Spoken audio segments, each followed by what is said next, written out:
Okay, here's a message for people pleasers.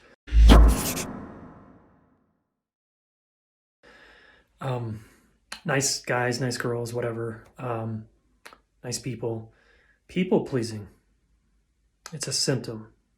What's it a symptom of? Usually, it's a habit and a strategy that gets created in childhood as a way to avoid pain and get connection. People pleasing has a function.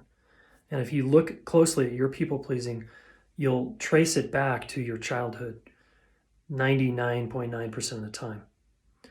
Is it a problem? If you want authentic relationships, it becomes a problem. If you want what you're currently getting and people that like you and think you're awesome for how nice you are and all that stuff, and how accommodating and agreeable and how much of a yes person you are, it could be, I'm sure it's serving a function in your life. But I'm guessing it's at the expense of a deeper connection with yourself and the other person and more gritty, raw intimacy. So I want to encourage you to be a little messier if you're a people pleaser and loosen your grip on your investment in people pleasing and be willing to upset people, feel judged and criticized by people, and even lose relationships in your life.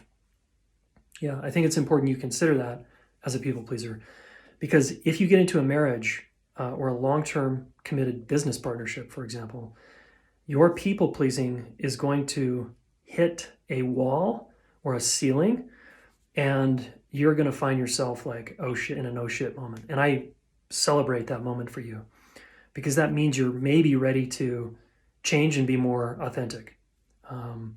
That sometimes you are nice and you're very caring toward people, and sometimes you're actually not so nice. And that's actually more of your growing edge anyway.